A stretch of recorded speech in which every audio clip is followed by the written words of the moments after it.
আজকে আমি বানাবো চিংড়ি মাছ দিয়ে কচু শাক রান্না। এটা বানানো খুবই সহজ ও খেতে খুবই সুন্দর। তাহলে চলো রেসিপিটা বানিয়ে ফেলি। এরপর আমি কচু শাকটাকে সেদ্ধ করে নেব। প্রথমে আমি কড়াতে জল দিয়ে দিয়েছি। এরপর আমি কচু শাকগুলো এর মধ্যে দিয়ে দেব।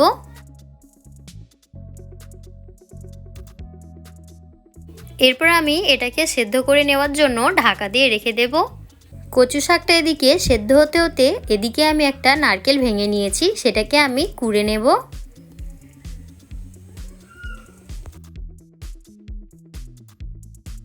নারকেলটা এদিকে কুড়তে কুড়তে আর এদিকে আমার কচু শাকটাও ভালো করে সেদ্ধ হয়ে গেছে। এরপর আমি এর মধ্যে দিয়ে দেব 1 চামচ নুন ও একটা পাতিলেবু 4 ভাগের 1 ভাগ ভালোভাবে রস এর মধ্যে দিয়ে দেব। এরপর আমি এটাকে হালকা নাড়াচাড়া করে নিয়ে লাভিয়ে নেব।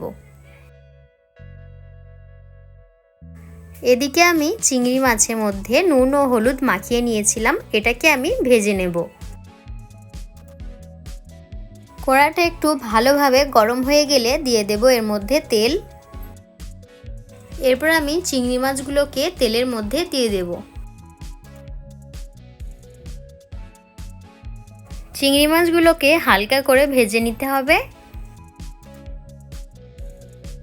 চিংড়ি মাছগুলোকে হালকা করে ভেজে তুলে নেব, না হলে চিংড়ি মাছগুলো অতিরিক্ত ভাজা হয়ে গেলে শক্ত হয়ে যাবে।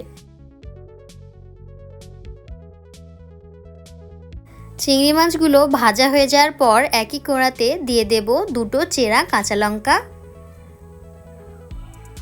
কাঁচা লঙ্কাগুলোকে একটু নাড়াচাড়া করে ভেজে নেব।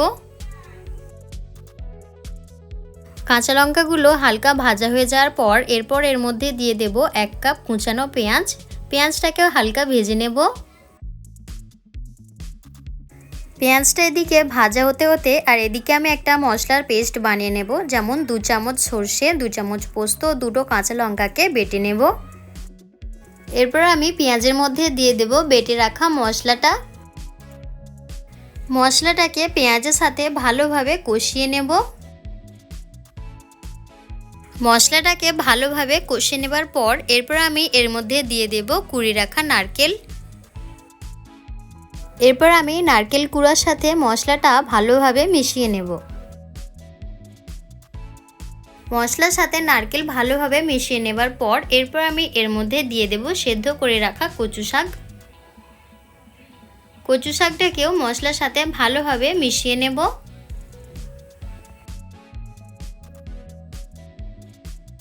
কচু শাকটা ভালোভাবে মশলার সাথে মিশিয়ে নেবার পর এরপর এর মধ্যে দিয়ে দেব ভেজে রাখা চিংড়ি মাছ। চিংড়ি মাছগুলোকেও ভালো করে মিশিয়ে নেব।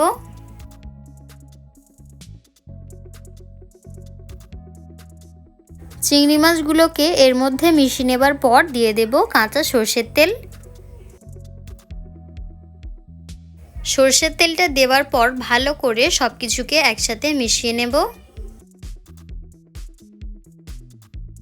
এরপর আমি এর মধ্যে দিয়ে দেব 1 চামচ হলুদ গুঁড়ো,